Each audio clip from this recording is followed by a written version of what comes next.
اللهم صل وسلم وبارك عليه وعلى آله صلى الله عليه. اللهم صل على سيدنا محمد. اللهم صل على سيدنا محمد. اللهم صل على سيدنا محمد. بشرى لنا من المنى زال العنا وفرنا والدهر أنجز وعده والبشر أضحى علنا. اللهم صل على سيدنا محمد. اللهم صل على سيدنا محمد. يا نفس طيبي باللقاء يا عين قاري أعينا. هذا جمال المصطفى أنواره لاحت لنا. اللهم صل على سيدنا محمد. اللهم صل على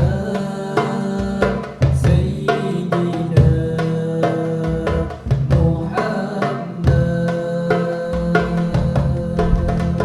اللهم صل وسلم وبارك عليه وعلى آله. Bismillahirrahmanirrahim. Assalamualaikum warahmatullahi wabarakatuh. Alhamdulillah, kita telah berada di episod yang ketiga rancangan After Hours bersama Masjid Al-Istighfar. InsyaAllah hari ini kita akan mendengarkan tazkirah tarawih oleh yang berbahagia Ustaz Izzaan Mahad pada tajukan peristiwa di bulan Ramadan yang pertama, yang ini wahyu pertama. Silakan Ustaz. Assalamualaikum warahmatullahi wabarakatuh. Alhamdulillah wassalatu wassalamu ala Rasulillah wa ala alihi washabihi wa man wala. Alhamdulillah, bersyukur kita kepada Allah Subhanahu wa taala atas segala nikmat, atas segala kurniaan, limpahan rezeki, umur, kesihatan yang diberikan kepada kita, yang kita dapat nikmati ini. Alhamdulillah, bersama kita kembali ke tazkirah ataupun perkongsian ilmu yang biasa kita adakan selepas solat tarawih. Alhamdulillah, dan kita alhamdulillah kini sudah berada di dalam bulan yang sangat mulia, bulan yang di mana Allah Subhanahu wa taala menjanjikan pelbagai ganjaran yang berlipat ganda dan pahala yang melimpah kepada hamba-hambanya yang beriman, yang banyak melakukan amal ibadah, yang melakukan amal soleh dan yang memang ingin untuk meraih ganjaran yang dijanjikan untuk bulan ini, itu yang dikenal sebagai bulan Ramadan yang sangat mulia. Semoga kita semua di kalangan hamba Allah Subhanahu wa taala yang berjaya, yang selamat, yang di kalangan mereka yang beruntung dengan mengambil sebanyak-banyak peluang yang disediakan dalam bulan ini, insya-Allah. Baiklah, alhamdulillah, dalam kesempatan ini insya-Allah saya akan kongsikan sebuah peristiwa, satu peristiwa yang termaktub di dalam sejarah Islam, yang di mana peristiwa-peristiwa ini insya-Allah dalam beberapa video yang akan datang juga ataupun yang telah lalu saya akan kongsikan tentang peristiwa-peristiwa yang berlaku pada zaman Nabi SAW, dan peristiwa ini adalah peristiwa yang penting, yang besar, yang di mana ia memainkan peranan yang sangat signifikan, yang sangat zahir dalam perkembangan dan kemajuan agama Islam yang di mana ia dibawa oleh Nabi sallallahu alaihi wasallam, dan peristiwa ini semua kebetulannya ia berlaku pada bulan Ramadan dan ia terjadi pada zaman Nabi ketika Nabi sallallahu alaihi wasallam masih hidup dan masih meneruskan tugas dakwah dan mengembangkan agama Islam dan syiarnya. Ialah kisah yang pertama saya nak kongsikan, ataupun peristiwa yang saya nak kongsikan dan kita akan kupas dan ambil beberapa pengajaran daripadanya, adalah peristiwa yang kita kenali sebagai turunnya wahyu yang pertama.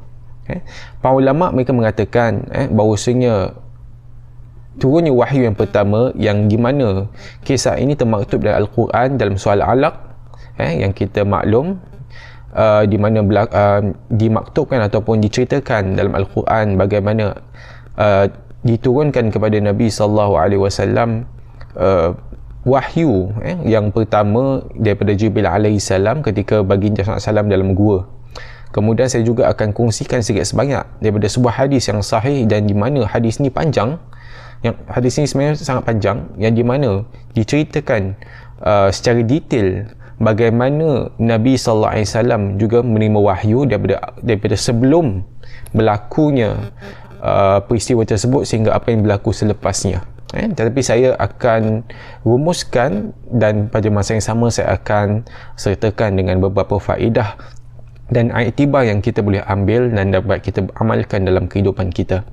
Baiklah, peristiwa dikenali sebagai orang kata tu diturunkan wahyu yang pertama, ataupun apa yang berlaku di dalam gua ataupun di dalam kepada Nabi sallallahu alaihi wasallam sebelum Nabi sallallahu alaihi wasallam diutuskan, kemudian diutus jadi pesuruh Allah, kemudian selepasnya itu. Nah, sebelum berlakunya peristiwa ini ataupun Nabi SAW diterima wahyu dan diutus sebagai Rasulullah ataupun sebagai pesuruh Allah SWT ataupun Nabi yang terakhir, kita kena lihat keadaan yang di mana ketika itu di Makkah. Di Makkah merupakan tempat yang di mana ia ditetap oleh masyarakat Arab ketika itu, yang di mana ulama mereka mengatakan bahawa keadaan masa itu ia penuh dengan kesesatan, penuh dengan kemungkaran, penuh dengan dosa dan pelbagai benda-benda yang tidak bagus, yang tidak sihat.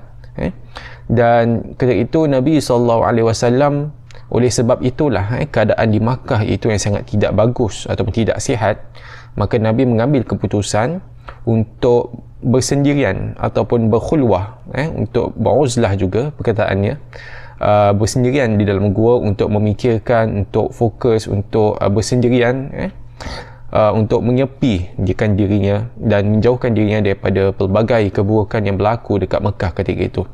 Dan juga disebut dalam hadis yang saya bacakan tadi, yang saya sebutkan tadi, yang di mana dalam hadis ini yang saya berpandukan kepada kitab fiqh sirah yang dikarang oleh Syekh Muhammad Said Ramadan Al-Buti, dalam hadis yang diriwayatkan oleh Imam Al-Bukhari daripada Sayyidatina Aisyah radhiyallahu anha.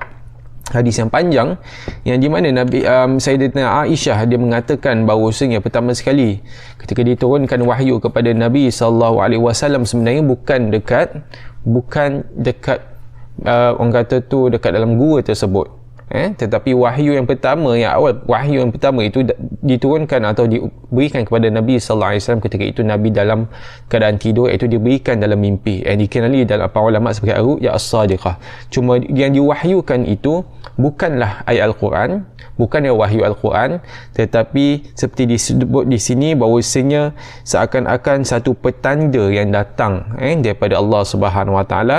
Petanda diberikan kepada Nabi SAW, yang di mana daripada petanda itu Nabi SAW diberikan kefahaman untuk berkhalwat atau berkhalwah ataupun mengasingkan dirinya daripada segala keadaan yang tidak baik ataupun segala kekecohan berlaku dekat Makkah. Jadi itu adalah petanda yang pertama. Maka daripada itu Nabi SAW pun menyendiri ataupun bersendirian dekat gua, itu kena sebagai gua Hira yang kita tahu, dan di mana Nabi SAW beribadah, Nabi berkhulwah, Nabi berfikirkan keadaan yang berlaku dan sebagainya, dan juga apa-apa saja yang bermain di fikiran Nabi SAW. Dan pada masa itu juga Nabi kadang-kadang Nabi pulang ke ahlinya, keluarganya, kemudian Nabi keluar, Nabi patah balik. Dia bukan Nabi SAW duduk dekat gua tu sampai bila-bila bila sampai lama tak keluar dan sebagainya, bukan macam begitu. Di mana, dan kita maklum juga bahawasanya Nabi SAW sudah berkahwin ketika itu dengan Sayyidatina Khadijah radhiyallahu anha, Ummul Mukminin Sayyidatina Khadijah radhiyallahu anha, yang di mana Nabi pulang kepada Khadijah kemudian untuk mengambil bekalan untuk bersama dengan beliau. Kemudian Nabi patah balik dekat gua tersebut untuk bersendirian, untuk fokuskan dirinya untuk berfikirkan tentang keadaan yang berlaku dekat Mekah dan sebagainya. Kemudian setelah itu, di mana pada satu waktu ataupun yang tidak ditentukan ataupun tidak disebut secara jelas, yang di mana berlakunya selepas itu, ketika itu Nabi SAW berada di dalam gua. Kemudian di situlah berlakunya di mana Sayyidina Jibril alaihi salam, iaitu malaikat Jibril, beliau turun kepada Nabi SAW atas perintah Allah Subhanahu Wa Taala untuk membawakan wahyu Al-Quran yang pertama, yang di mana wahyu itu dia berbeza dengan wahyu yang pertama yang diturunkan kepada Nabi SAW ketika dalam tidur dalam bentuk mimpi. Itu dalam bentuk mimpi tu dikenali sebagai ru'ya as-sadiqah. Tapi inilah wahyu pertama yang di mana dalam wahyu tu mengandungi ayat Al-Quran yang merupakan orang kata petunjuk. Al-Quran dia petunjuk kepada kita dan merupakan kitab yang mengandungi wahyu-wahyu dan sebagainya. Dan ketika diturunkan ketika itu, malaikat Jibril alaihissalam memberikan wahyu yang pertama itu kepada Nabi dengan melalui lisan, di mana dalam hadis yang saya akan bacakan ini, ia menceritakan secara detail. Dikatakan sini, sewaktu baginda sallallahu alaihi wasallam pada satu ketika itu berada di dalam gua ketika sedang bersendirian, maka datang kepadanya malaikat, iaitu malaikat Jibril alaihissalam, yang di mana malaikat itu mengatakan, malaikat Jibril berkata kepada baginda, bacalah. Maka iaitu dalam bahasa Arabnya Iqra. Kemudian Nabi SAW mengatakan, ma ana biqari, iaitu tiadalah aku pandai membaca. Kemudian diceritakan oleh Nabi SAW daripada hadis Sayyidatina Aisyah ini. Aisyah menceritakan bahawa Nabi memberitahu kepada beliau bahawa kemudian Jibril mengambil ataupun menarik aku dan dipeluk aku kuat-kuat hingga terasa kepadaku kesungguhannya, kemudian dilepaskan aku. Lalu dia berkata lagi, bacalah. Maka aku berkata bahawasanya aku tidak pandai membaca. Kemudian Jibril pun buat lagi sekali. Jibril datang kepada aku, Jibril peluk aku lagi. Kemudian dipeluknya dengan kuat, yang di mana aku terasa kepayahan, rasa ketatnya ataupun kuatnya pelukan tersebut. Kemudian dilepaskan. Kemudian dia berkata lagi, bacalah. Maka aku pun berkata, tiadalah aku pandai membaca. Setelah itu dia ambil aku buat kali ketiganya, lalu diulang lagi, dipeluk dengan kuat dengan erat, kemudian dilepaskan aku. Maka Jibril pun berkata, Iqra bismi rabbikal ladzi khalaqal insana min 'alaq, Iqra wa rabbukal akram. Kemudian itulah peristiwa yang telah berlaku ketika itu dalam gua tersebut. Dan kemudian setelah dibacakan, maka Nabi SAW membaca, iaitu membaca mengulangi apa yang telah disebutkan oleh Jibril alaihissalam. Kemudian Jibril pun berlalu pergi. Di sini kita boleh lihat sebenarnya Nabi SAW ketika tidak mengatakan bahawasanya aku tidak pandai membaca, ini menunjukkan bahawasanya sebenarnya memang Nabi SAW merupakan ummi. Nabi tidak tahu bagaimana nak membaca ataupun bagaimana tidak tahu bagaimana nak baca daripada tulisan dan sebagainya. Kan Nabi tidak diajar oleh perkara tersebut. Jadi merupakan satu perkara yang biasa berlaku dekat masyarakat Arab, yang di mana pembelajaran itu ia belum berleluasa ketika itu.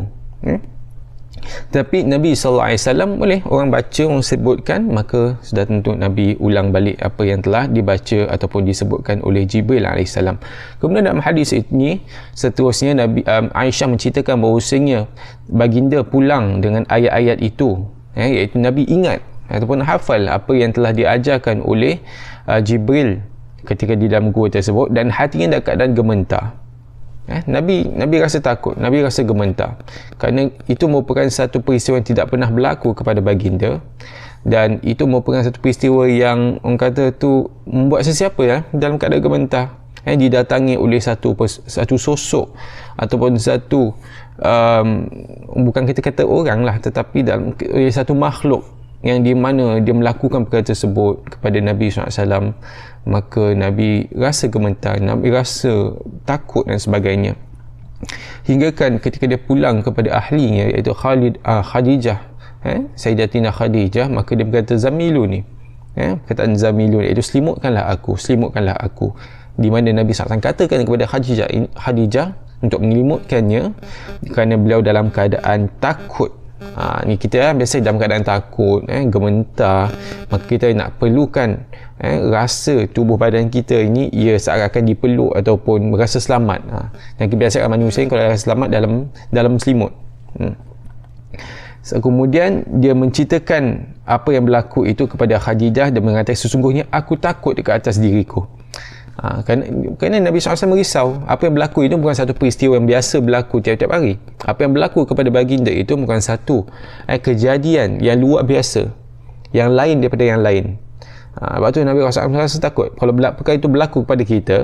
Apa-apa berlaku, benda yang berlaku pada kita yang di mana benda itu adalah luar tabi'i, bukan sesuatu yang tidak berlaku pada kehidupan kita seharian kita, bukan tiap-tiap hari berlaku, tapi sesuatu yang luar biasa, yang ajaib, yang lain daripada lain, maka kita pun juga akan dalam keadaan seperti begini. Maka Nabi SAW juga merupakan seorang insan, seorang manusia, maka ada perasaan takut, gementar itu pada diri Nabi. Lalu dia berkata, sesungguhnya aku takut ke atas diri aku. Kerana apa yang berlaku tadi itu bukan sesuatu yang biasa berlaku, sesuatu yang lain daripada yang lain. Maka kemudian Khadijah pun berkata kepada Nabi, tidak sekali, demi Allah tiada dihinakan engkau selamanya, kerana engkau sebenarnya mempunyai kasih sayang dan engkau memikul bebanan dan engkau berusaha terhadap mereka yang susah dan engkau menjamu tetamu dan engkau menolong atas untuk menolak balak. Maksudnya apa? Khadijah, kita lihat di sini bagaimana peranan seorang isteri ataupun seorang pasangan dalam rumah tangga, di mana kalaulah dia ada ataupun pasangan yang lain dalam keadaan yang takut, dalam keadaan gementar, maka sepatutnya seperti yang kita nampak di sini, di mana Khadijah menunjukkan semangat kepada Nabi SAW, memberikan semangat, memberikan kata-kata yang baik untuk menghilangkan rasa takut dan gementar. Dan ini merupakan satu iktibar satu faedah yang kita boleh ambil, satu kebaikan yang kita boleh ambil, di mana memang merupakan tugas dalam pasangan, dalam kehidupan, bukan saja untuk memberikan nafkah, bukan saja untuk memberikan makan minum, pakaian dan sebagainya, tetapi lebih daripada itu, perlukan kepada sokongan dari segi emosi, perlukan kepada sokongan dari segi ketenteraman jiwa, ketenteraman hati, semangat, confident dan sebagainya. Ini semua perlu dalam rumah tangga yang bahagia. Kemudian maka dalam hal ini kita nampak Khadijah dia menyebutkan bahawasanya engkau wahai Muhammad, iaitu engkau merupakan seorang yang baik, orang baik. Maka perkara ini sudah tentu bukan satu perkara yang tidak bagus berlaku. Mesti ada sesuatu yang lain daripada yang lain. Ini dia bukan satu perkara yang tidak bagus. Bahkan ia sebenarnya satu perkara yang bagus, kerana engkau lah orang yang baik. Dan perkara yang ini merupakan satu perkara yang baik, mesti adalah perkara yang baik.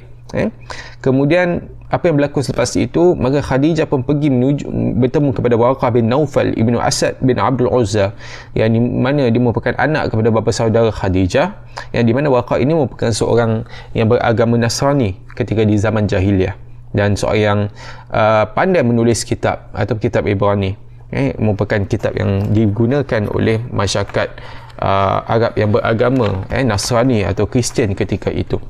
Nah, ketika kalau kita nak, sebelum saya sambung, saya nak sebut satu perkara ini, yang di mana ketika itu, dekat zaman tersebut, zaman sebelum Nabi SAW diutus, masyarakat Arab ni kebanyakannya mereka ada yang memegang agama, beragama orang kata Ibrahimiyah, yang dibawa oleh Nabi Ibrahim AS.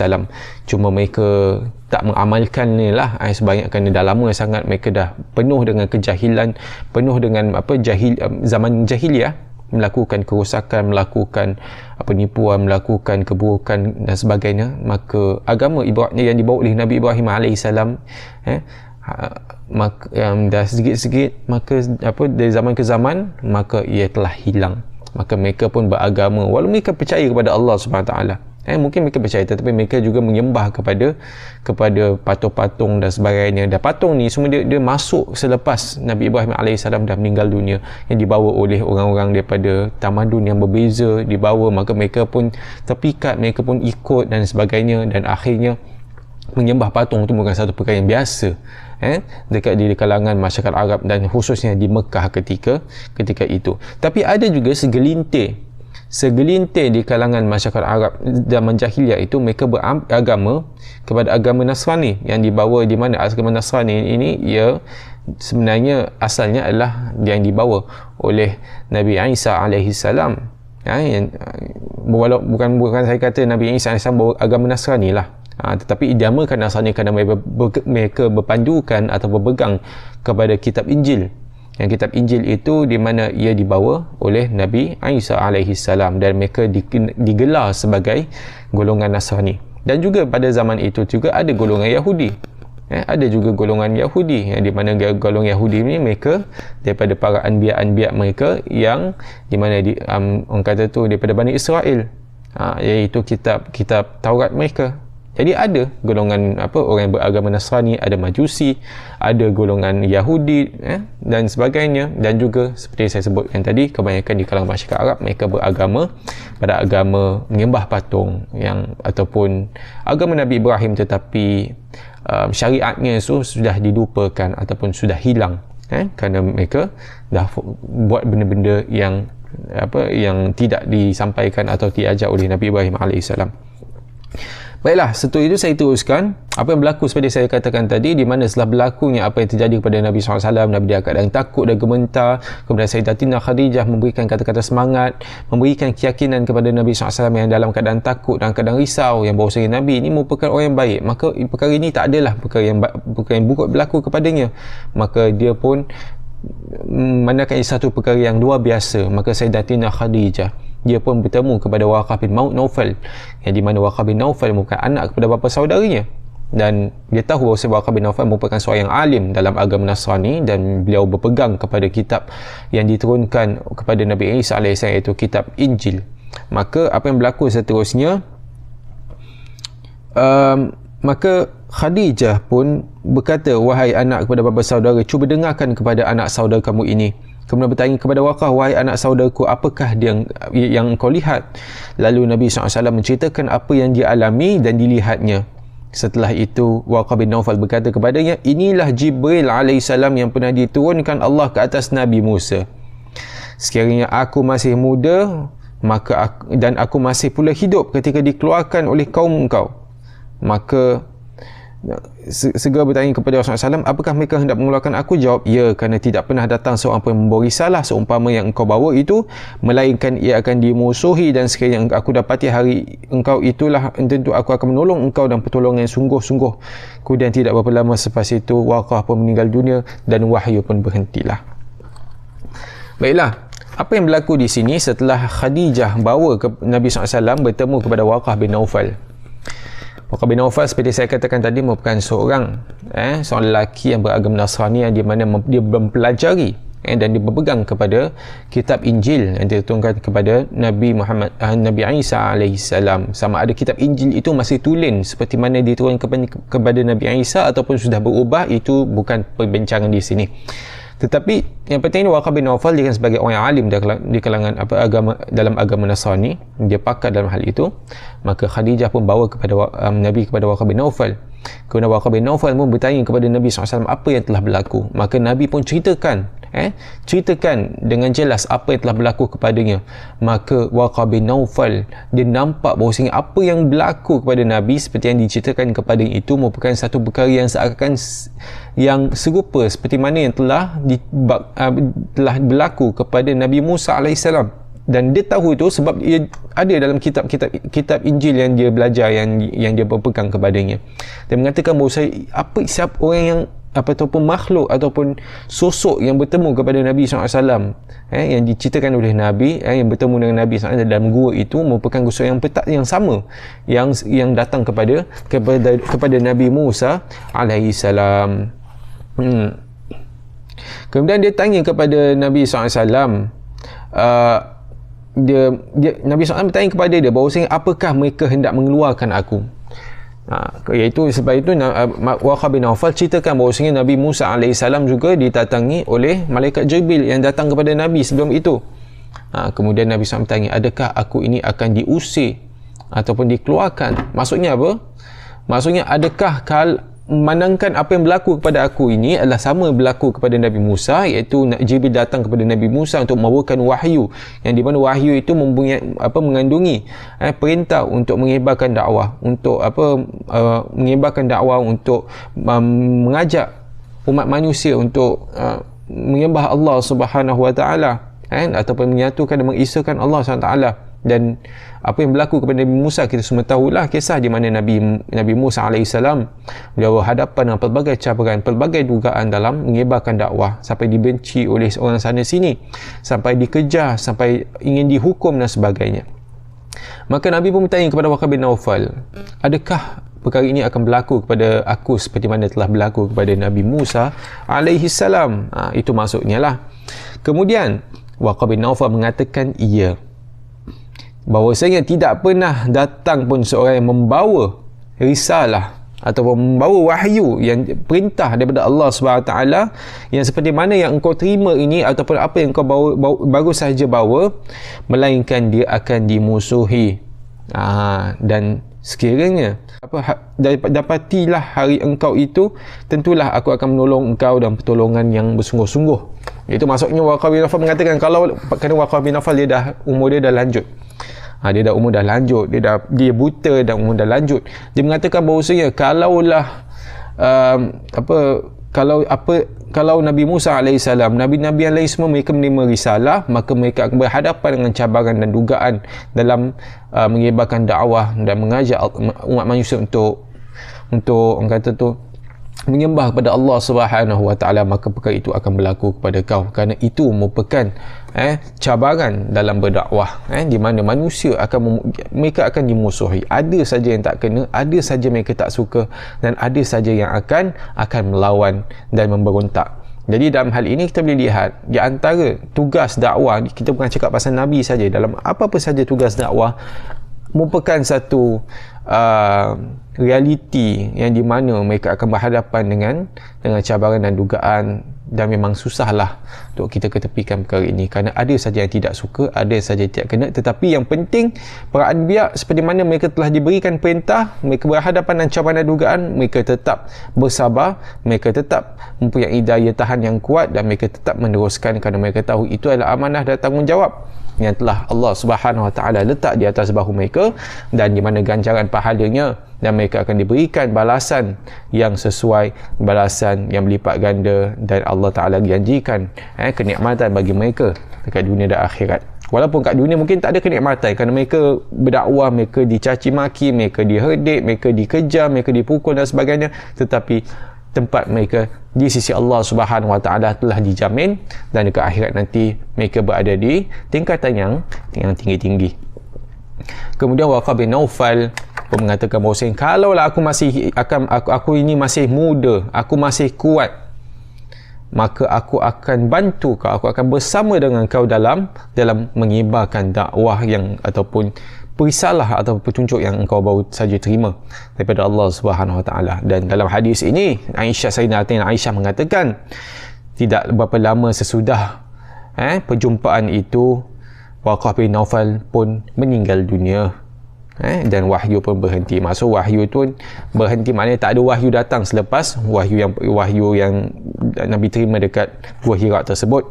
Dan para ulama mereka berselisih pendapat seperti disebut oleh Syekh Sa'id Rahmat Al-Buti di sini tentang masa waktu dibekukan atau dihentikan sementara. Ada kata 3 tahun, ada kata kurang. Imam Baihaqi mengatakan sekitar 6 bulan dan sebagainya lah. Maka apapun, ala kulli hal, ada banyak pengajaran dan renungan yang sebenarnya kita boleh ambil seperti saya sebutkan tadi. Pertama sekali, peranan seorang orang kata tu seorang pasangan dalam rumah tangga, seperti kita lihat apa yang berlaku dengan Nabi SAW setelah Nabi pulang ke rumah dalam keadaan takut, gementar, risau sebab apa yang berlaku kepada dirinya.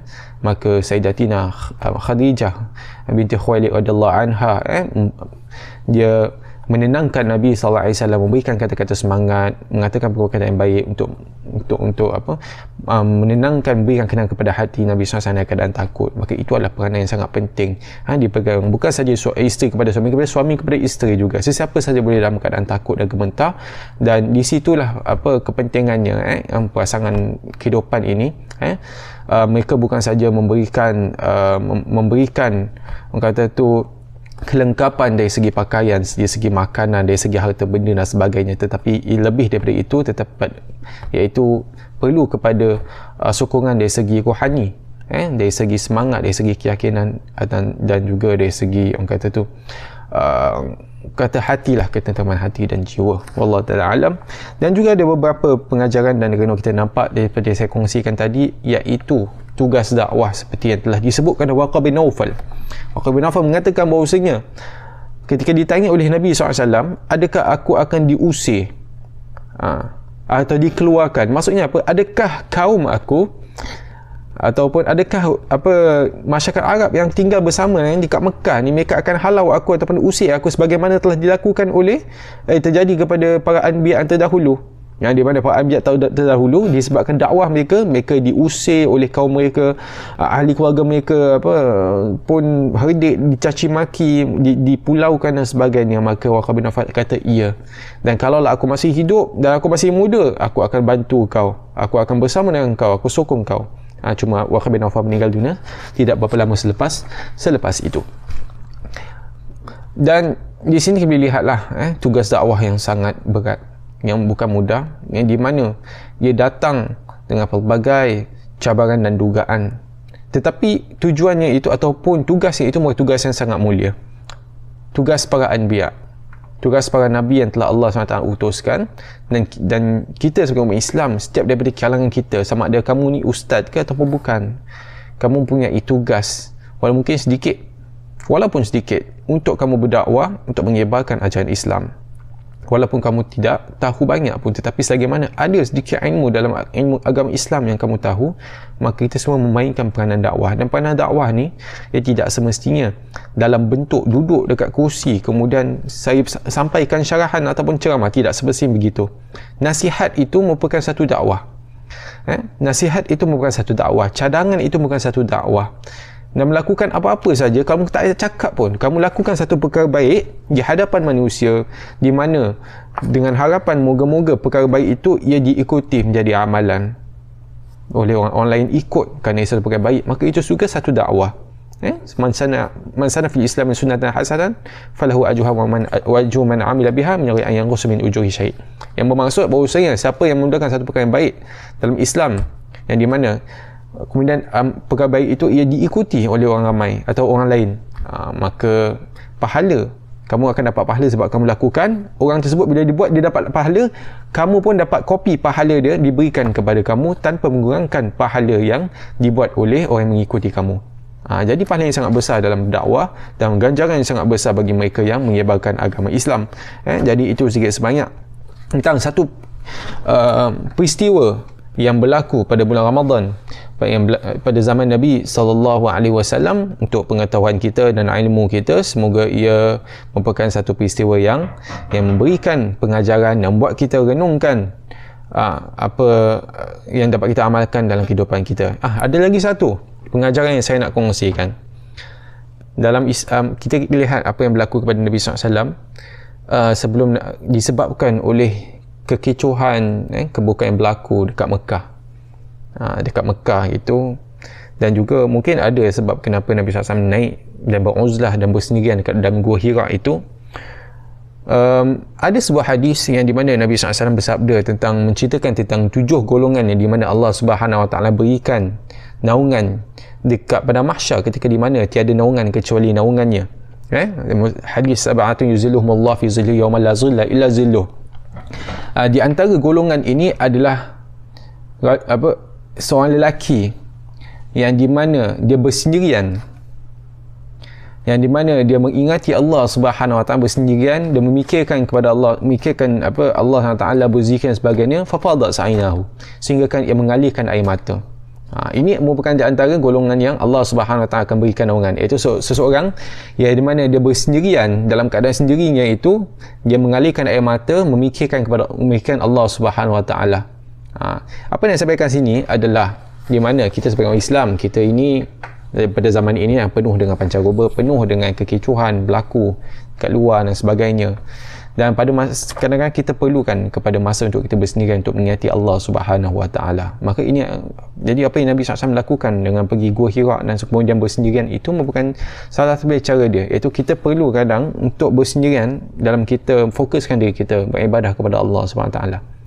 Itu merupakan satu perkara yang perlu untuk kita lakukan bukan selalu kita bersendirian kemudian hal-hal tanggungjawab amanah yang diberikan pada kita ketepikan. Tidak, bukan begitu, tetapi kadang kita perlu kepada sikit masa kita bersendirian untuk kita fokus untuk lakukan tanggungjawab kita kepada Allah SWT, berzikir, beribadah, baca Quran. Ini kebanyakan masanya terbaik sekali waktu dan masanya adalah dan keadaannya adalah ketika kita bersendirian, untuk kita jauhkan diri kita daripada segala benda-benda berkaitan dunia sentiasa mengganggu kita, sentiasa menjauhkan kita daripada ibadah dan mengingati Allah Subhanahu Wa Taala. Wallahu taala alam. Itu saja yang saya akan kongsikan. Semoga kita semua dapat manfaatlah, faedah daripada perkongsian ini. Wallahu taala alam. Aku qouli hadza wa astaghfirullahal azim li wa lakum.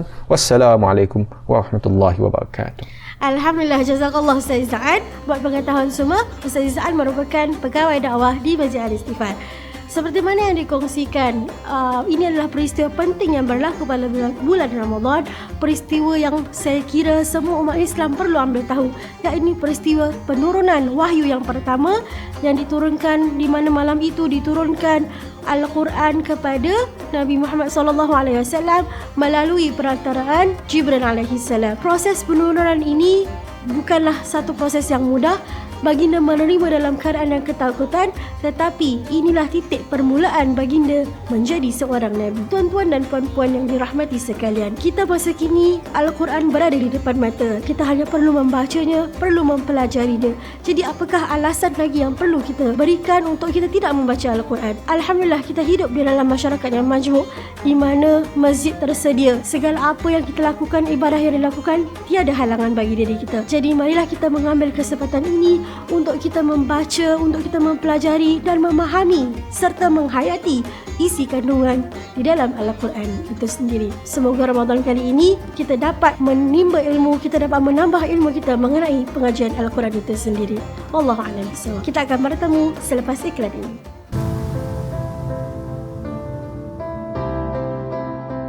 Ramadan is a month of hope. A sacred month where Muslims around the world will have to observe fasting from dawn to dusk. Allah has mentioned in Surah Al-Baqarah verse 185, which means Ramadan is the month in which was sent down the Quran as a guide to mankind and also clear signs for guidance and judgment between right and wrong. Time for self-discipline in our ibadah. Let's do extra solat, let's do extra zikir. Increase your good deed by giving charity. Strengthen your relationship with Allah Subhanahu Wa Taala. Our devotion to Allah in the month of Ramadan should not only limited to salat and fasting. It should be reflected also in the form of actions, words and intentions. A month of repentance, reflections, asking forgiveness. A sacred month that has chosen by Allah Subhanahu Wa Taala to train believers to control their desires and enhance their spirituality.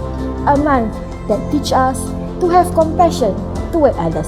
Even though we'll be welcoming and celebrating Ramadan in this COVID-19 time, it does not dampen the spirit to observe fasting month by observing and celebrating it with your loved ones at home. Ramadan is here. Are you ready?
panas.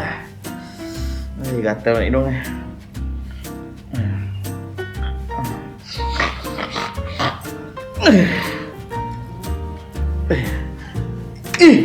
Aku puasa. Mak, batal kita ah? Batal kita ah? Bro, kalau boleh korek tu biar kurang sikit Jangan semangat sangat. Di dalam bulan puasa tu kan, kalau kita korek sikit-sikit okeylah luaran dia, tapi jangan sampai dalam-dalam. InsyaAllah tak batal puasa. Kalau gatal garuk lah kesalahannya bro. InsyaAllah hari ini kita akan mendengarkan bacaan daripada surah Abasa. Surah ini mengandungi 42 ayat. Surah ini bermaksud bermasa muka. Apa yang dimaksudkan dengan bermasa muka tu? Dalam surah ini Allah menceritakan tentang sebuah kisah Nabi Muhammad SAW bersama seorang buta. Jadi ceritanya begini. Pada satu ketika Nabi Muhammad SAW sedang sibuk berdakwah mengajak orang kaum Quraisy untuk menerima Islam. Dan pada ketika itu juga Sayyidatina Khadijah membawa orang buta ini bertemu dengan Nabi Muhammad SAW untuk mempelajari tentang Islam. Dan pada ketika itu Nabi Muhammad SAW sedikit bermasa muka dan hanyalah berpaling seketika sahaja daripada orang buta itu. Dan orang buta itu tidak tahu pun mengenai hal tersebut dan tidak berkecil hati pun mengenai hal tersebut. Akan tetapi perbuatan ini ditegur oleh Allah Subhanahu wa taala. Jadi dalam surah ini juga Allah membicarakan mengenai mereka yang kufur pada nikmat Allah Subhanahu wa taala. Semoga kita semua terhindar daripada perbuatan itu, daripada perasaan yang sedemikian. Semoga marilah bersama-sama kita mensyukuri segala nikmat yang telah dikurniakan kepada diri kita, insya-Allah. Bismillahirrahmanirrahim. Abasa wa tawalla an ja'ahul a'ma wa ma yudrika la'allahu yazzakka aw yazakkaru fatanfa'ahu az-zikra amma man istaghna fa anta lahu tasadda wa ma 'alayka alla yazzakka wa amma man ja'aka yas'a wa huwa yakhsha fa anta anhu talaha kalla innaha tazkirah faman sha'a dhakarah fi suhufin mukarramatin marfu'atin mutahharah bi aidi safarah kiramin bararah قتل الإنسان ما أكفره من أي شيء خلقه من نطفة خلقه فقدره ثم السبيل يسره ثم أماته فأكبره ثم إذا شاء أنشره كلا لما يقضي ما أمره فلينظر الإنسان إلى طعامه أنا صببنا الماء صبا ثم شققنا الأرض شقا فأنبتنا فيها حبا وإنبا وقضبا وزيتونا ونخلا وحدائق غلبا وفاكهة وأبا متاعا لكم ولأنعامكم فإذا جاءت الصاخة يوم يفر المرء من أخيه وأمه وأبيه وصاحبته وبنيه لكل امرئ منهم يومئذ شأن يغنيه وجوه يومئذ مسفرة ضاحكة مستبشرة ووجوه يومئذ عليها غبرة ترهقها قترة أولئك هم الكفرة الفجرة